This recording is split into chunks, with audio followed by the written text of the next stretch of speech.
کو ٹھکرا دیتے، کہتے میرے علی اصغر نے پانی نہیں، میرے علی اکبر نے پانی نہیں پیا، زین العابدین کیسے پانی پی سکتا ہے؟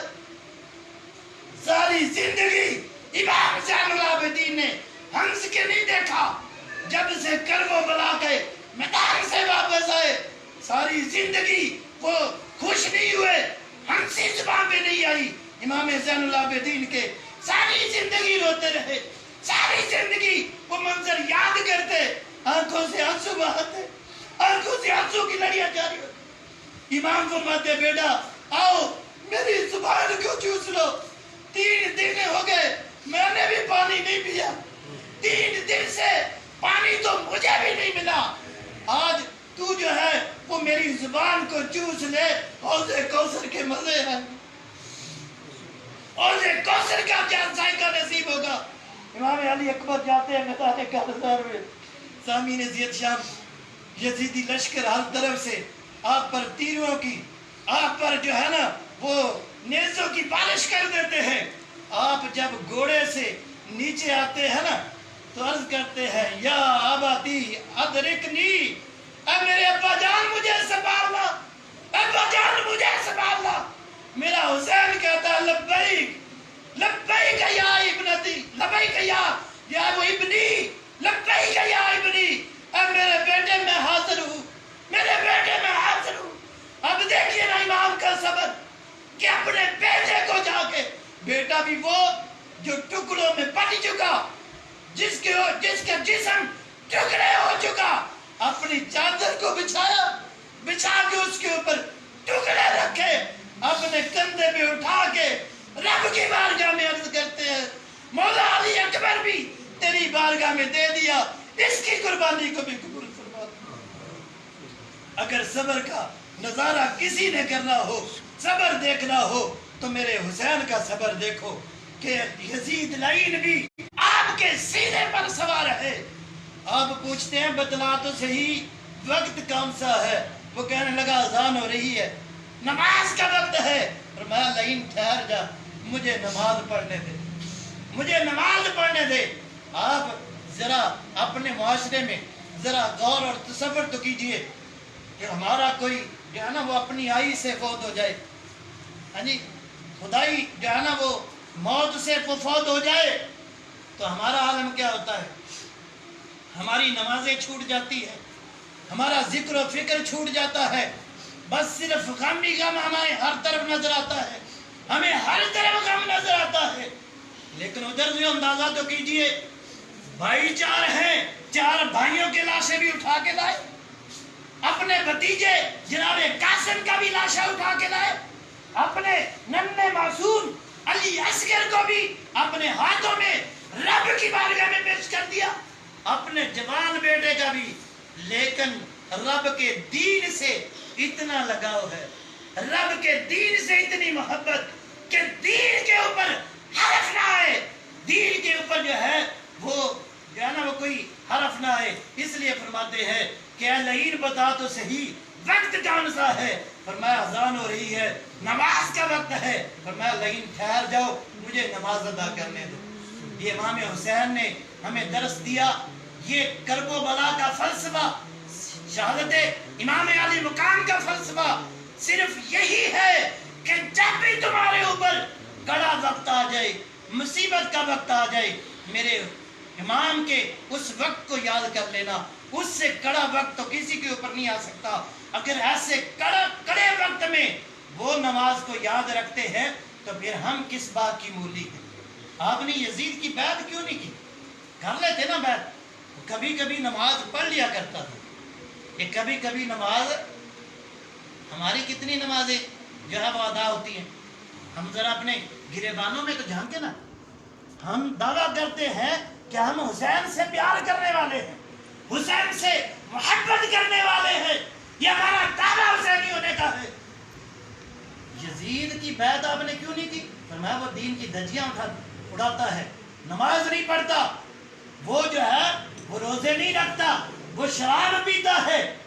کیا ہم میں یہ گناہ نہیں پائے جاتے؟ اذانیں ہوتی رہے، ہم اپنے کاروباروں میں مشغول نہیں رہتے، ہمیں اذانوں کا کیا؟ ہمارے کانوں تک کیوں نہیں دکھتی؟ ہم کردار کے اعتبار سے کہاں کھڑے ہیں؟ قول کے اعتبار سے ہم کہاں ہیں؟ قول کے اعتبار سے ہم کہاں ہیں؟ اور کردار کے اعتبار سے ہمارا جو ہے وہ کن میں شمار ہوتا ہے؟ یزید تو کبھی کبھی نماز پڑھ لیا کرتا تھا، ہم کبھی بھی نہیں پڑھتے۔ اکثریت کی بات کر رہا ہوں، تھوڑے سے تو پڑھ لیتے ہوں گے۔ جب اذان کا وقت ہو جائے مسجدوں کی حالت دیکھ لیں آپ، یہاں کوئی سیاسی جلسہ ہو جائے دیکھیں کتنے لوگ جاتے ہیں وہاں پہ، کیا ہے؟ سیاسی لوگوں کی محبت ہے۔ ارے صرف سیاسی لوگوں کی محبت تمہارے دلوں میں اتنا کر گئی، اور رب کی اور رب کے رسول کی محبت ہی نہیں، اس کی محبت کو بس پشت ڈال دیا۔ کیا منہ لے کر جاؤ گے میرے نبی کی بارگاہ میں؟ کون سے منہ سے آزید ہوگے؟ اور پھر کون سا پرمٹ لے کے آئے ہو کہ تمہیں موت نہیں آئے گی، مجھے موت نہیں آئے گی؟ کوئی ہے پرمٹ کسی کے پاس کہ ہمیں اس وقت تک موت نہیں آئے گی؟ موت کا وقت معین ہے، ہر ایک کی زندگی ماں کے پیٹ میں لکھ دی گئی ہے۔ کس نے اتنی زندگی گزارنی ہے، اس سے نہ زیادہ ہو سکتی ہے نہ کم ہو سکتی ہے۔ پھر پتہ بھی نہیں کسی کو کب اس نے چلے جانا ہے۔ یہ کبھی ہوا کہ صرف موت بوڑھوں کی ہی آئے، جوان کو موت ہی نہیں آئے؟ اگر ہوتا تو ہمارے بھائی رانا اکرم صاحب کے بھائی جو ہے وہ فوت ہو گئے، جوانی میں فوت ہو گئے، جوانی میں چلے گئے۔ اگر صرف بوڑھوں کو موت آتی انہیں نہ آتی؟ ارے موت کا وقت موت کسی کو نہیں دیکھتی، یہ بچہ ہے، جوان ہے، بوڑھا ہے، جب بھی موت کا وقت آ جاتا ہے وہ قبض کر کے لے جاتی ہے۔ پھر قبر میں جاؤ گے، میرا نبی آئے گا، کیا منہ لے کر جانا؟ آؤ آؤ، آج وقت ہے تمہارے پاس، اپنی زندگیوں کے دھارے کو بدلو۔ یہ جو ہے نا وصالیانے، یہ 40 میں یہ کلخانیاں، یہ جنازے، یہ دعائیں، یہ ہمیں درس دیتی ہے کہ لوگوں تمہارے پاس اب وقت ہے، آؤ اپنی زندگیوں کو بدل لو اور زندگیاں میرے نبی کے اسوہ کے مطابق گزار لو، ورنہ موت تمہیں مہلت نہیں دے گی۔ موت مہلت ہے۔ اگر کسی کے پاس قارون کا خزانہ بھی ہو نا، وہ اسرائیل سے کہے کہ یہ خزانہ لے لو، مجھے چند سیکنڈ کی مہلت دے دو، مہلت نہیں ملے گی۔ اللہ تعالی ہم سب کو عمل کی توفیق